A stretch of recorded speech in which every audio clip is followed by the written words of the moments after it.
Louisiana Beer Reviews, St. Arnold, 5 o'clock Pils. It's 5 o'clock somewhere. Eastern time, almost. This is 5.2% alcohol. It's 40 international bitterness units. Pilsners tend to be bitter. Now they use a single malt. You know, you hear about single malt whiskey and everything. This is a single malt beer. Pilsner malt. Single hops. Saaz hops.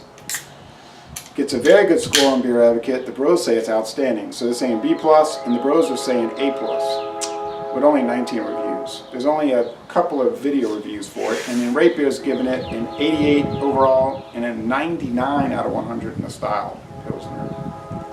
So this is a Pilsner once again, folks. Pilsner. Like Pilsner Urquell, which is my favorite beer, maybe. Or Staropramen. You ever had Pilsner Urquell? Yes, sir. What a wonder. Those cans in the house. A wonder of the beer world. That's good. Now that is a very spongy head. Looks like a sponge. Let's go wash dishes with this sponge. Bubbly and hazy, actually.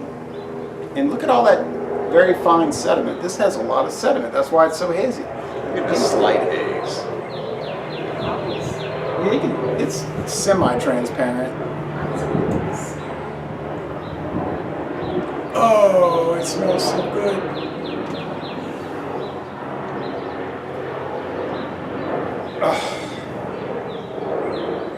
White bread crust. Beautiful barley malt. I love that Pilsner malt. This is excellent. Grassy hop aroma. It reminds me, you know, there's an American beer, it's called Michelob Original. You can get 12 packs at a few stores like Dorgnac's, but they use a variety of hops. They use like Strisselspalt, Herbsbrucker, I think. But anyway, but it's similar to this. But it's not as, the IBUs on that Michelob is not 40. Oh yeah, this is dynamite so far. Ready for the taste?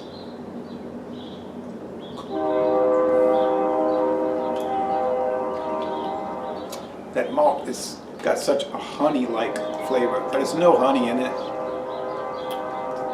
And that grassy hops, it's like grassy hop bitterness. It's very summery. It's really good.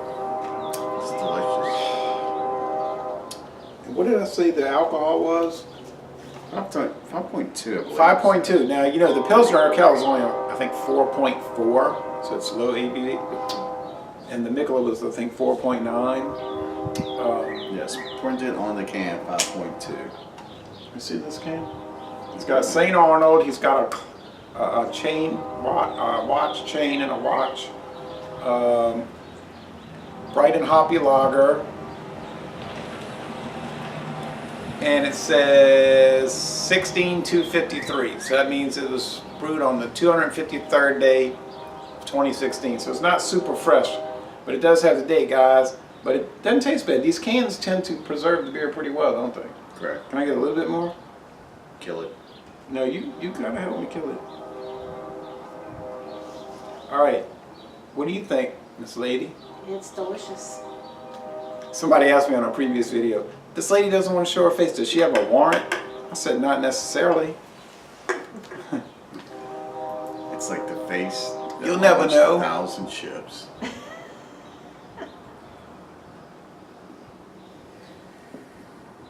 Helena.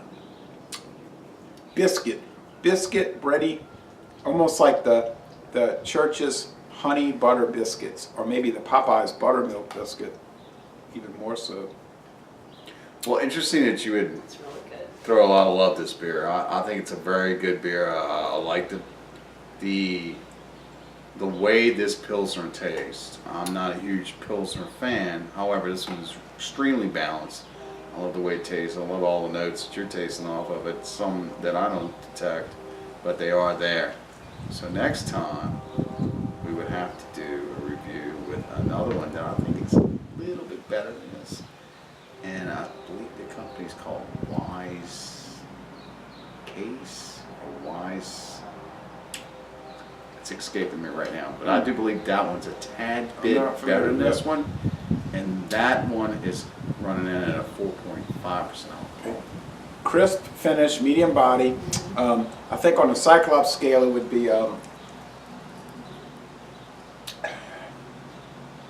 3 out of 5 sugar cubes. So it's kind Right. of sugary, and probably 4 out of 5 hop cones. It's a pretty bitter beer. You say it's only 40 IBUs. Yeah, but this is a full 40. It's pretty bitter. Right. It's not offensively bitter. It's appropriately bitter. It's I'm not pleasant. getting any bitterness off of it. It's weird. I'm getting a slight bitterness. I think off of it. we're having such small samples. If you had a full can, you might. Now, you know, Miller Lite says it's a fine Pilsner beer, but I don't find Miller Lite as a true Pilsner. It doesn't have the No. bitterness. It doesn't have the grassy hops. It just has like a watery flavor. I drank one at Bingo Friday night. It was fine for that kind of purpose, working at Bingo. But to say it's a Pilsner all the beer. run-of-the-mills out there, those adjunct Americans out there, I would have to choose Miller Lite out of all of them. And I would probably go with Miller High Life Light, which is sort of one that kind of Sweeter. flies under the radar. A lot of people don't know about Miller High Life Light, which has only been on the market since 1994. But anyway, yeah, this is all right. I mean, I would buy it. It's a good beer. I'm still waiting for the It's one a that's good going to beer. beat Staropramen or Pilsner Urquell, but I guess that's not going to happen. But I would say, now they're saying very good. The Bros are saying outstanding. I'm going to cut down the middle. I'm not going to go to A+ or B+. I'm going to say straight A. A. I'd say Most it's very excellent. good. Very good. So you're saying B+. Oh no, I'd go A- on this. This is very good. So you're saying excellent to an Okay. extent. The lower end of excellent. Yeah. That's the way I categorize it. Again, I'm not a Pilsner person, but I get it. It's very good. You know, I'm not a Pilsner person. I have to give it an A+. I like it. It's You almost like like it, that even though you're not Pilsner. detecting the bitterness. To me, it's almost got that Pilsner core underneath going on with it. Pilsner Urquell underneath. That one, that brand. That's the original Pilsner. When you drink it, 1842. it's a finish. It's almost like a taste or a flavor that you taste afterwards. I mean, if you were at a I'm crawfish getting that. boil and they had the crawfish really, really spicy, you could drink a lot of these and it would really work. Oh yeah. But I would get the High Life Light because it would be a lot cheaper and I could drink a lot and it wouldn't be too expensive, you know. And I do believe I got this Wouldn't at have the flavor. Elio's Wouldn't have the flavor. Uptown. Leo's Elio's Wine Warehouse. Wine Warehouse, and I do believe this was $8.99 for 6. That's a fair price these days. Fair to most excellent, considering what the Budweiser, Miller, and Coors companies want to sell you. Pretty much darn near the same price. Yeah, Budweiser's getting up to about $6.99 a 6-pack, and that ain't that great because I can get a 12-pack for $9.99 at certain gas stations. So, but anyway, all right. So it's a beautiful day. Y'all drove out here, and we did some tastings. So that's that. So thank you for coming, and very good, excellent beer, Very good beer. enjoyable. Good job, St. Arnold. Keep up the good work, and y'all. So lazy, bon temps relay. Let the good times roll, and y'all come on down to New Orleans.